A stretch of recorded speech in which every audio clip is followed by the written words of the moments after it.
Hello mga kabayans, what's up? This is Mr. Rio once again. So sa last video ko mga idols, 2 buang po ang binira natin. Una, si Boy 5 Minutes, aka Diwata Overlord.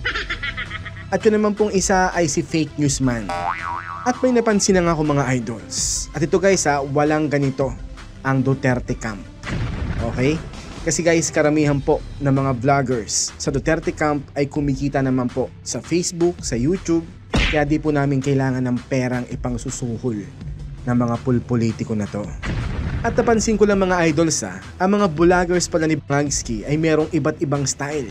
Gaya nung iba na tira lang ng tira. Alam niyo yung mga tira lang ng tira ng mga walang sustansya. Na panay misinformation lang din ang binabato nila o dinudura nila, di ba?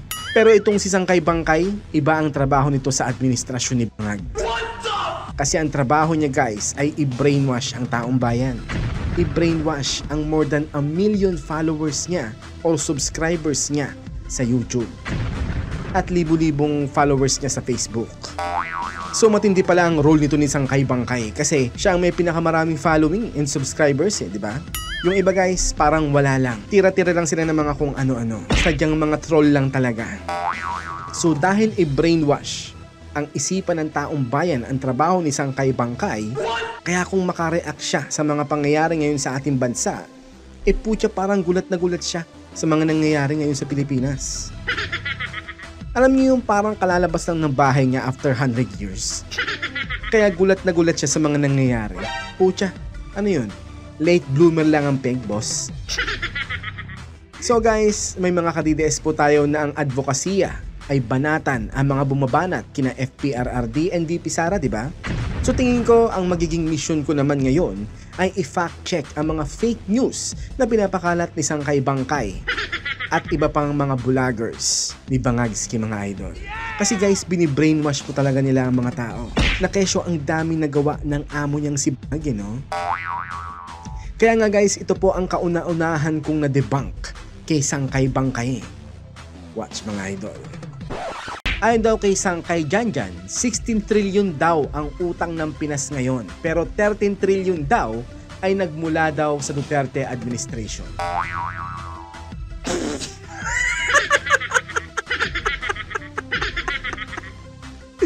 Putragis na yan! Tawa ako ng tawa na nakita ko tong post sa mga idols. Imagine 13 trillion daw ang inutang ng Duterte administration. Pisting yawa niya. Grabe naman tong Sangkay Janjan na to. Tragis, komedyante pala tong Sangkay Janjan na to no? Tragis na yan. So guys, ito po pala ang binasihan ni Sangkay Boplax. Ayon sa kanyang post, ayon sa GMA News, just in, the Philippine sovereign debt stock balloon daw to 16.75 trillion as of end of April 2025 daw, according to data from the National Treasury daw mga idols. Tapos, pinakita niya tong post ng Inquirer na PH debt by time Duterte is gone, putya 13.42 trillion daw mga idols. Tapos may sinulat pa si Bo na 16 trillion daw ang kabuwang utang, 13 trillion daw ay mula kay PRRD.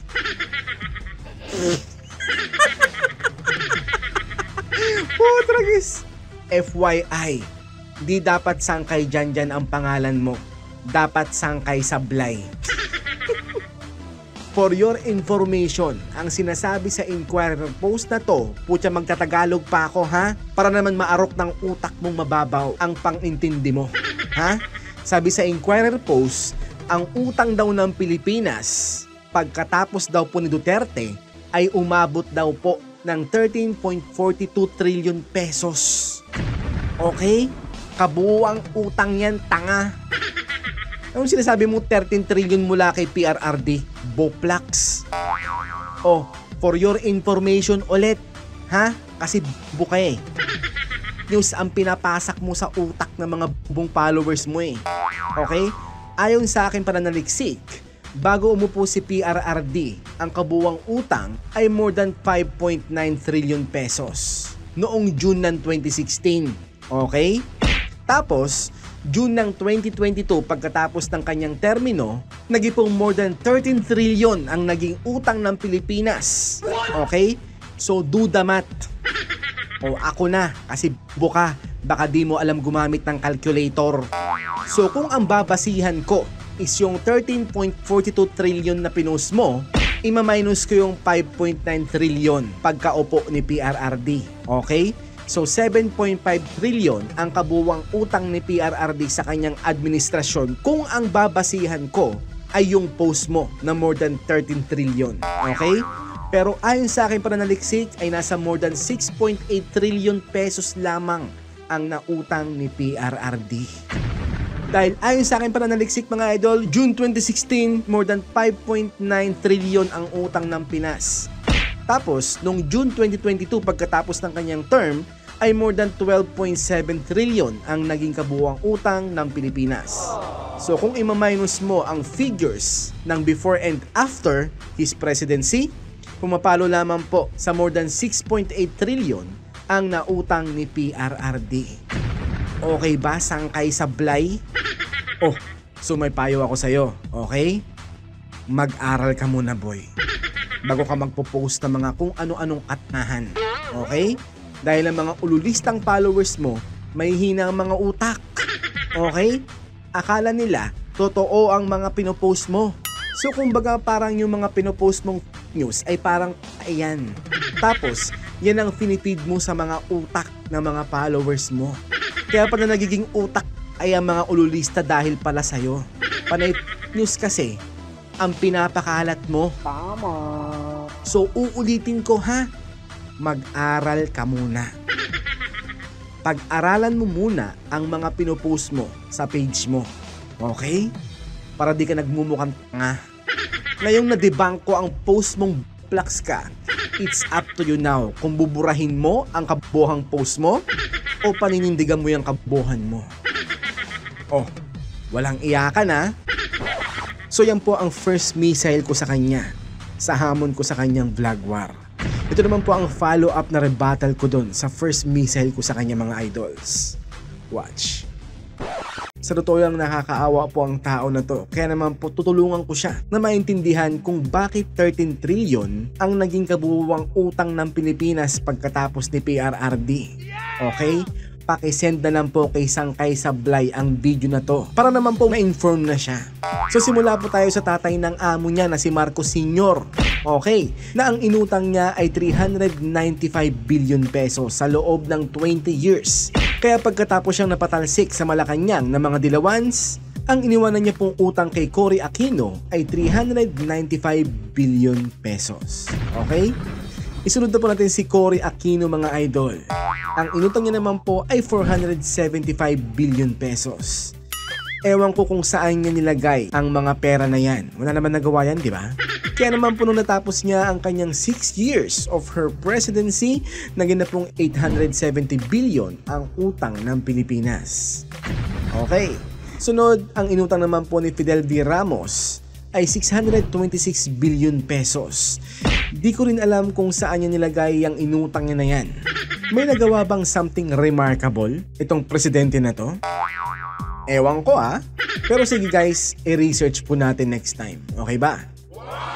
Kaya pagkatapos ng kanyang 6 years as President of the Republic, more than 1.4 trillion na po ang naiwan niyang utang ng Pilipinas. Isunod na po natin si Erap Estrada na nangutang naman mga idol ng 889 billion pesos sa loob lamang ng 3 taon. Saan niya nilagay ang pera na yon? Pinagawa ba si Erap? Ewan ko ba? Di ba kaya nga 3 years lang siya dahil napatalsik din siya ng EDSA People Power 2, di ba? So saan niya kaya nilagay ang 889 billion na yun? No?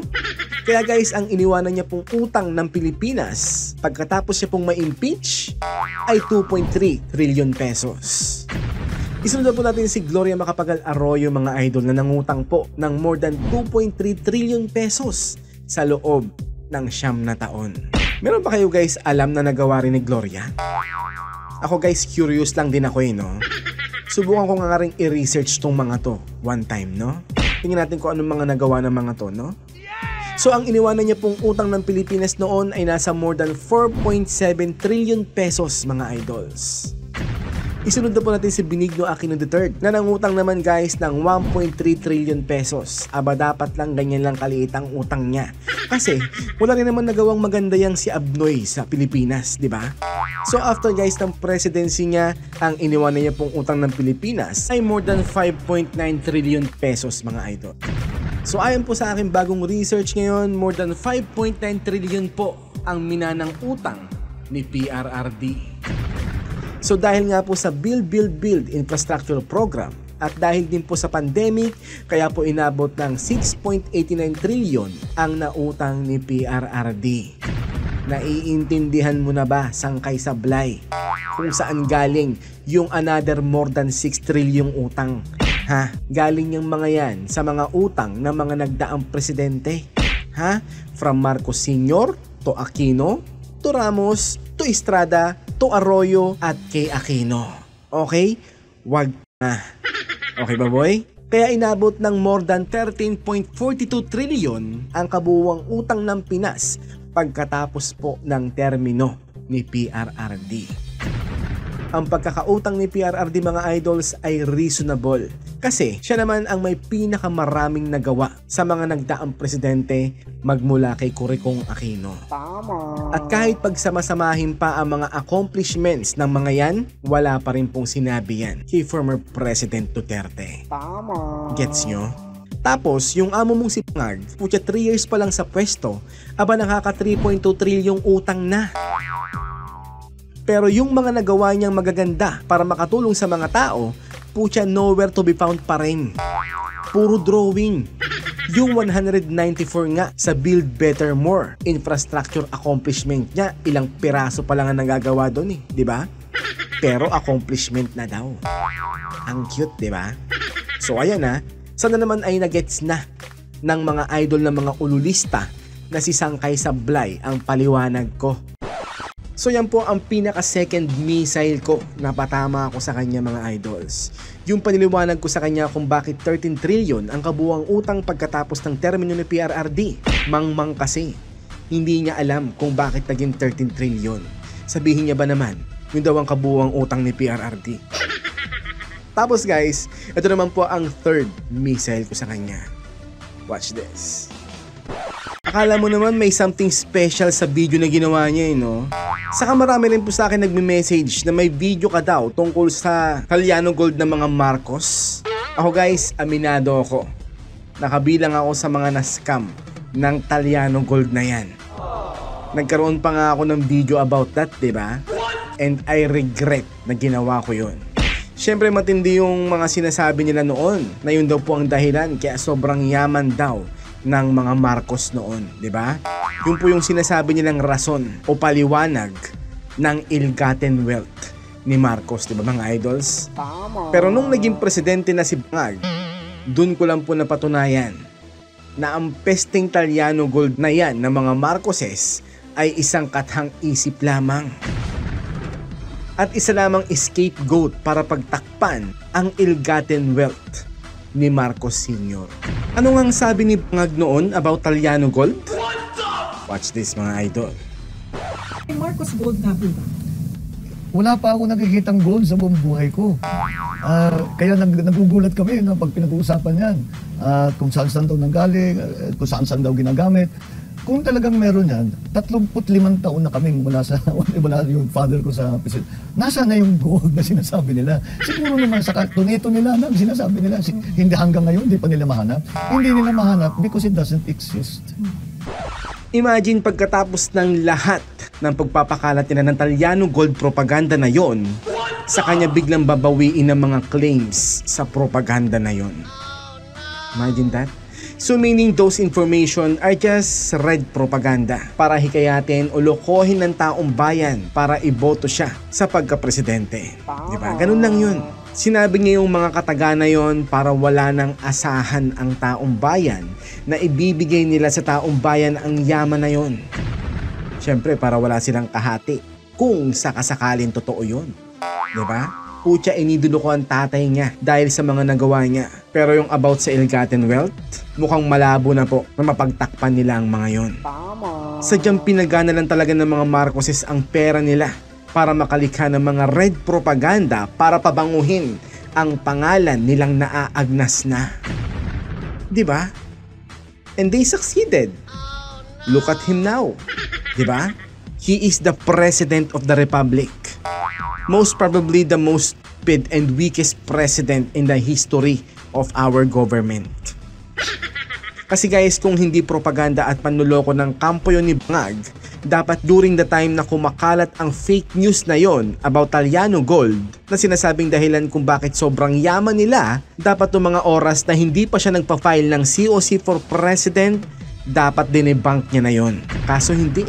Pinasinungalingan niya na lamang yon nung nakapag-file na siya ng COC for President.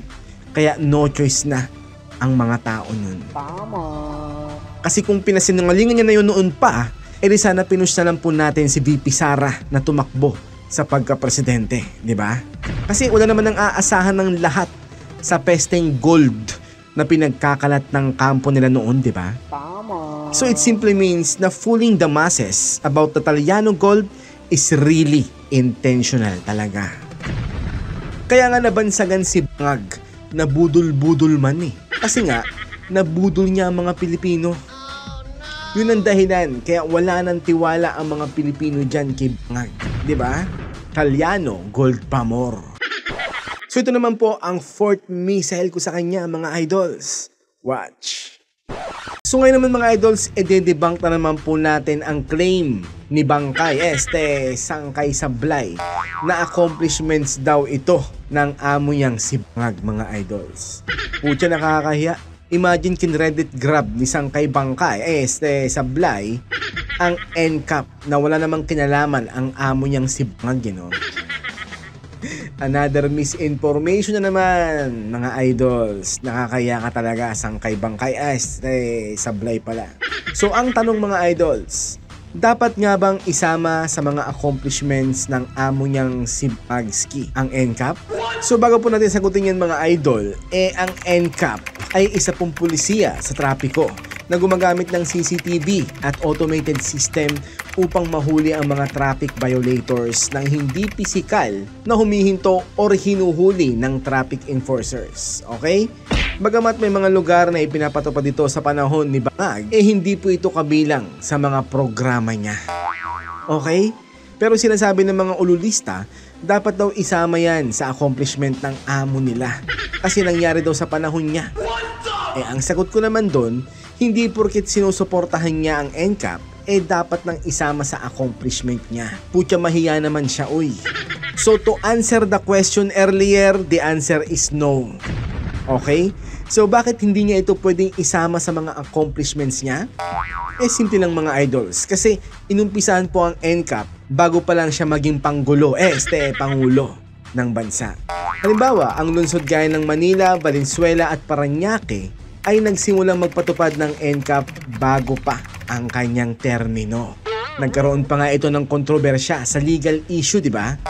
Kasi sinuspindi ng Korte Suprema noong 2022 dahil sa mga reklamo ukol sa due process, transparency at pagiging anti-poor daw nito. Ang tanong, anti-poor nga ba ito?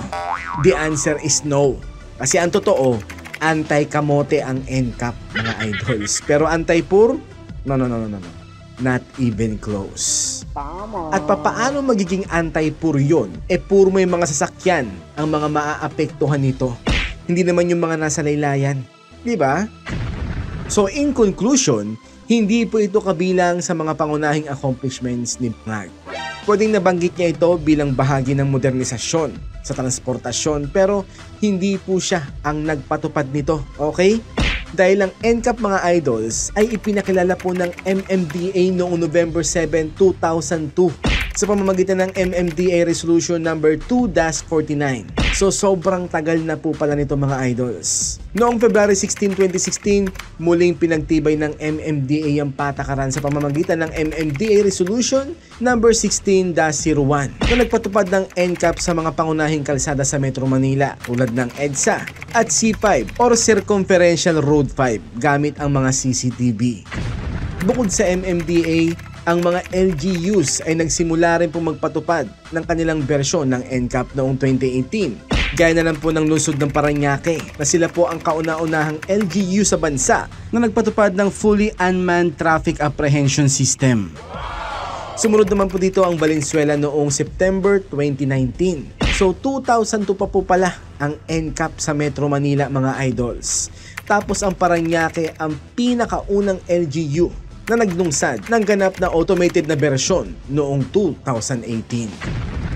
So sa mga tao po na nagtatanong dyan kung accomplishment nga daw po ni Bangag ang NCAP, the answer is capital no. So now you know. So guys, pakisend na lang po kay Sangkay Bangkay Sablay ang video na to para naman po di siya magbukang tanga sa kakakomento na ang NCAP ay accomplishment ng amo niyang si Marcos Jr. So here comes my 5th missile mga idol. Watch. So ngayon naman mga idols, ito na naman po si Tanga. Gumagaan daw po ang buhay ng mga Pilipino ngayon mga idols. Naniniwala ba kayo doon? Alam niyo yung gulat na gulat siya sa pagbaba ng inflation sa Pilipinas? Ito grabe ang tawa ko na nakita ko yung video niya eh. Takabang kaya ang weird mong panoorin, sa totoo lang. Alam niyo guys, ngayon lang po talaga ako tumira ng another vlogger sa kabilang bakod, no? And watching this idiot is so freaking weird. Baliw ba to? Ang OA mag-vlog ang putya. May malaking pasabog daw si Bangag. Buong bansa daw nagulantang. Alam niyo yung nakita ko to? Ako pa nahiya eh. At alam niyo guys kung anong dahilan kaya niya nasabi yung mga pasabog na yon. Dahil bumagal daw po ang inflation ng 1.3% last May 2025. Putya malaking pasabog na yun sa'yo boy. Ano ba yun? Di what more pala yung mga accomplishments ni PRRD nun. Di gulat na gulat ka to the max nun. Oh guys, we are going to launch another missile kay Tanga para maliwanagan po ulit siya at nang tigilan niya na po ang katangahan niya sa kakasalita ng mga kung ano-ano tungkol dito, okay? Kasi ang pagbaba ng inflation sa Pinas last May 2025 ay resulta ng iba't ibang factors, okay? Kabilang na ang pulisiya ng administrasyon ni Bangag. Pero hindi po ito pwedeng i-link lamang sa kanyang leadership, okay? Kasi guys, bumaba last May 2025 ang inflation rate ng 1.3%. Ito raw po ang pinakamababa sa loob ng 5 taon. Ito po ay dulot ng mabagal na pagtaas ng presyo ng pagkain, pabahay, at transportasyon. At ang pagbaba nga daw po ng presyo ng bigas at transportasyon ang pangunahing dahilan ng pagbaba ng inflation. So may kinalaman ba dyan si Bangag? Siguro dun sa pagpapalugi ng 5 billion pesos para lang makapagbenta ng 20 pesos na per kilo ng bigas? Oo. Pero sa transpo, ano ba nagawa ni Bangag para bumaba ito? Alin, yung mga subsidy? Diyos ko Lord naman, parang yung ginawa lang din sa 20 pesos na per kilo ng bigas. Pucha, weak leader talaga no? Hindi man lang makaisip ng paraan na hindi siya malulugi, no? Lagi bang kailangang may makompromise na pondo para lang makapagpasikat ang gobyerno? Guys, that's freaking pathetic, diba? Wala ba kayong mga utak para gumawa ng paraan? Paraan na hindi kayo malulugi dyan sa pamahalaan, diba? Hina talaga ng mga to eh. So kung subsidy ang tinutukoy nila kaya bumaba ang presyo ng bilihin at transportasyon, band-aid solution lamang po ito. Diba? Nalugi eh. May na-compromise na pondo eh. Diba? So kailan pa naging solusyon yun? Diba? Isa pa sa mga rason kaya bumagal ang inflation ay dahil sa mga hakbang ng BSP o Bangko Sentral ng Pilipinas. Okay? Kasi guys, ang BSP ay nagpatupad ng mga hakbang para mapanatili ang matatag na presyo. Kabilang ang pagputol ng policy rate ng 25 basis points noong April 2025. Ang mga hakbang na ito ay naglalayong suportahan ng ekonomiya habang pinapanatili ang inflation sa loob ng target range na 2% hanggang 4%. Isa pa sa mga rason ay ang pagbaba ng presyo ng langis at pangdaigdigang presyo ng bilihin. Kasi guys, ang pagbaba ng presyo ng langis sa pandaigdigang merkado ay nakatulong sa pagbaba ng gastos for transportation and production na malaki ang naging role sa pagbaba ng inflation. Okay? So anong naging role naman ng Bangag administration sa pagbaba ng inflation? ay nagpatupad daw po sila ng ilang mga pulisiya na pwedeng makaapekto sa inflation.